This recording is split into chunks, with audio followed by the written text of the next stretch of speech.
आपको मेरा चैनल पसंद है तो प्लीज लाइक करें और नए वीडियो को सबसे पहले आप ही देखें, इसीलिए चैनल को सब्सक्राइब करके घंटी को जरूर दबाएं। चलिए, नमस्कार आप सभी को आपके ही अपने प्यारे से YouTube चैनल VR एजुकेशन के ऊपर में आप सबों का बहुत बहुत स्वागत है। और जो भी अभ्यर्थी एस्टेट की तैयारी कर रहे हैं, फाइनल एस्टेट देने वाले हैं, उनके लिए जो लगातार आपको बताएं कि 10 से 12 मिनट की एक छोटी सी वीडियो में आपको 25-30 क्वेश्चन के आसपास जो है वो आपको कराए जाएंगे। तो वो सीरीज जो है वो लगातार जारी है और अब तक आपको 24 सीरीज अवेलेबल करा दी है इस VR एजुकेशन के चैनल पे। और ये रहा आज का 25वां सीरीज और प्रश्न संख्या 611 से आज की शुरुआत करते हैं। तो पहला सवाल आपके सामने है कि अजराड़ा घराना किस बाज के अंतर्गत आता है।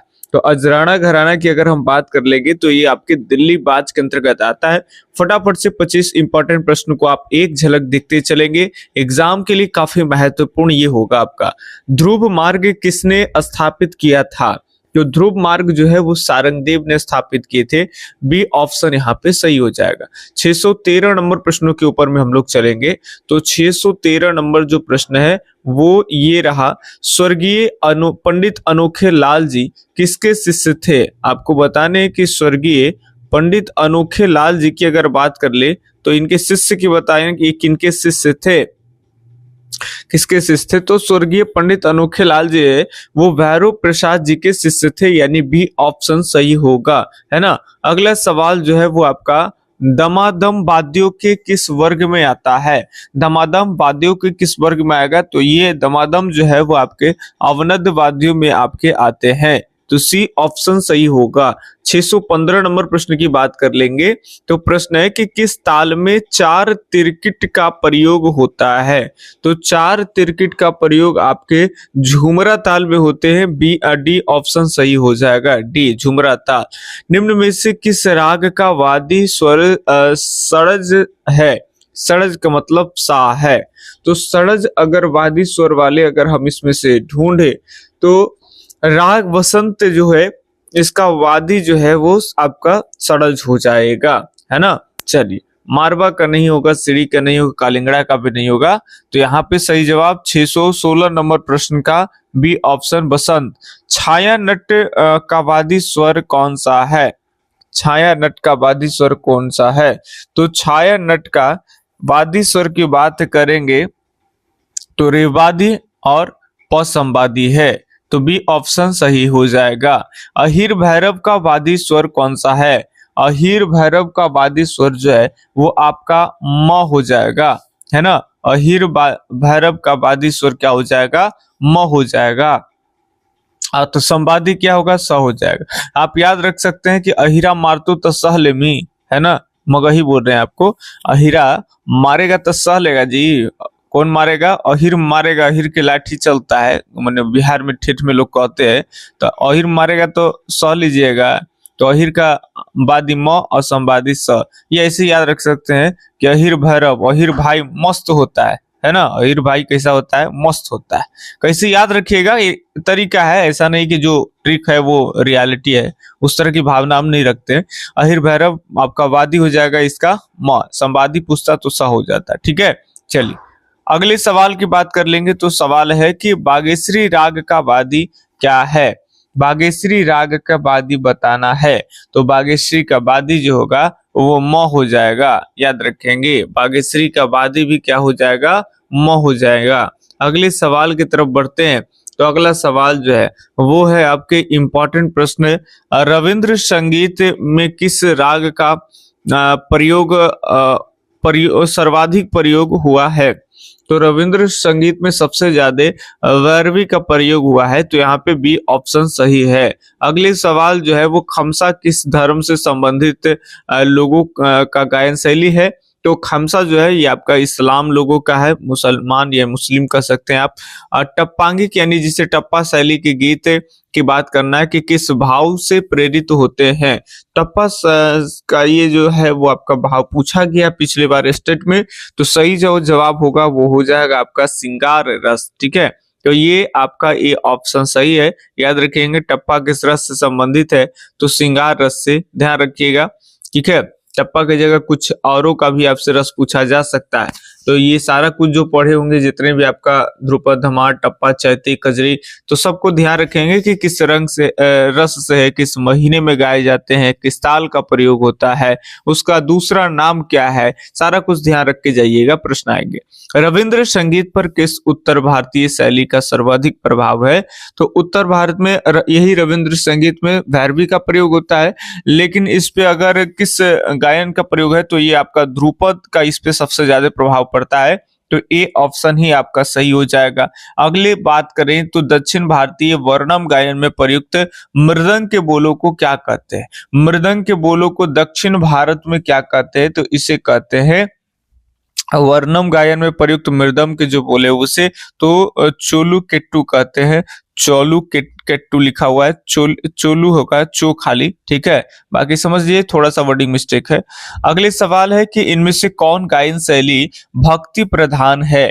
तो भक्ति प्रधान इसमें से कोई और नहीं, कीर्तनम हो जाएगा, यानी डी ऑप्शन सही है।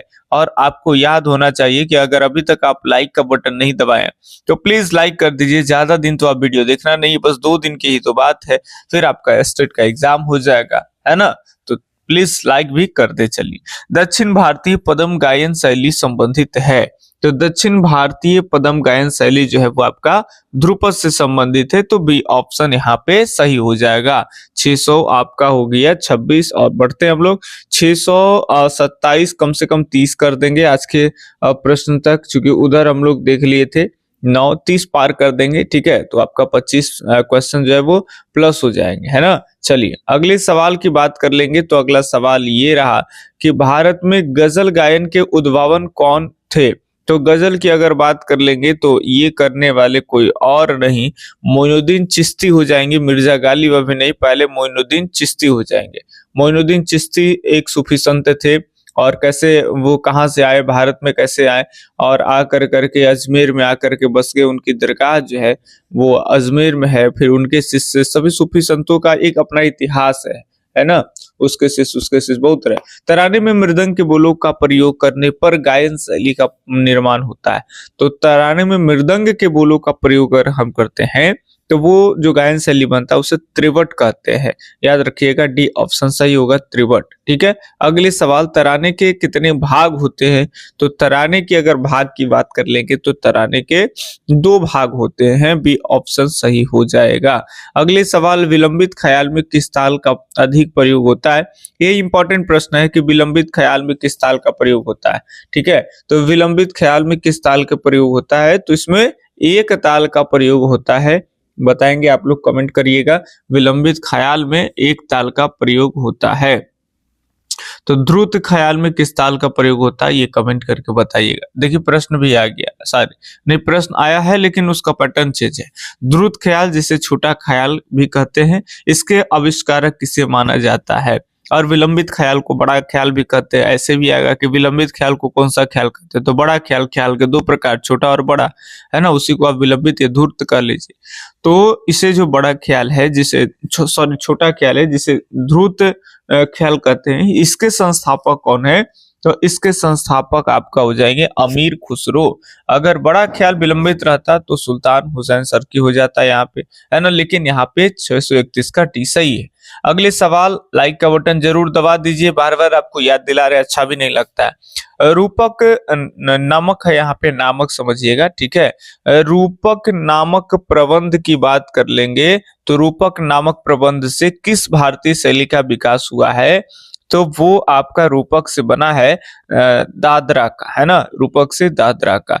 तो अलग अलग दादरा है, ठुमरी है, ख्याल है, ठीक है। इन सब का विकास किस प्रबंध से हुआ है वो भी आपको याद रखना है, ठीक है। टप्पा गायन का उद्गम कहाँ हुआ है? तो टप्पा की जो उत्पत्ति की बात कर ले तो ये पंजाब से, आप सब जानते हो।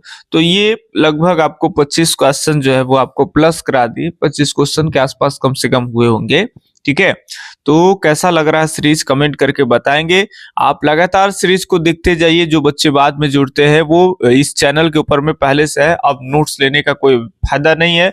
आप चैनल के ही वीडियो को आराम से देखेंगे, आपको बेहद जरूर आपका जरूर एकदम एग्जाम में लाभ होगा, ये हमारा दावा है। ठीक है, इस चैनल पे अब तक 24 अपलोड किए गए हैं, एग्जाम से पहले एक और अपलोड होगा। टोटल 25 क्वेश्चन, हम लोग 1000 जो पैसा दिए उनको 1000 क्वेश्चन का प्रैक्टिस मिला, उनके पास प्रैक्टिस सेट होगा, जो गलत किए वो है। और बहुत बच्चे व्हाट्सएप पे मैसेज कर रहे थे, छोटे छोटे डाउट पूछ रहे थे, कोई 650 पूछ रहे थे नंबर का, कोई कुछ इतनी याद नहीं, इतने व्हाट्सएप पर डे हम लोग कम से कम 20-25 बच्चों को रिप्लाई करते थे डाउट का। तो हमें ऐसा लगा कि जो 199 रुपया जो पेमेंट किए हैं, हर एक क्वेश्चन को बारीकी से देखते हैं, ऐसा लगा कि उनको इसमें पैसा लगा है। और अंतिम टाइम में जो पैसा दिए 5-10 दिन पहले, वो और बच्चे अच्छे से देखें और वही क्वेश्चन के ऊपर में जो कॉन्सेंट्रेसी है, जो कॉन्सेंट्रेट करके एकदम एक एक क्वेश्चन को बारीकी से देखे हैं, उसी का बेनिफिट जो है वो उनको एग्जाम हॉल में मिलेगा। बाकी यूट्यूब पे भी बच्चे जो आराम से देखे, कुछ क्वेश्चन यहाँ पे कम हुए, ये हम मानते हैं, उतनी नहीं दे पाए जितना पेमेंट में। चूंकि देखिए हम लोगों का भी क्या है कि उस पर हम लोग का आजीविका निर्भर होता है। आपके लिए काम करते हैं तो ऐसा नहीं कि अगर केवल फ्री में काम किया जाए तो हमारा भरण पोषण हो जाए। तो सब चीज को देखते हुए वहां पे कस्टमाइज किया गया था, उनको बेहतर फायदा होगा। बाकी यूट्यूब पे भी अगर हमें भी देख रहे हैं, किसी और भी चैनल को देख रहे हैं, तो आपको बेहद फायदा होगा, ये दावा है। इसलिए कभी भी, चाहे कोर्स किसी का लिए है, किसी का नहीं लिए है, पीडीएफ लिए है, नहीं लिए, सभी बच्चों को अपने आप पे भरोसा रखना है, कॉन्फिडेंस रखना है।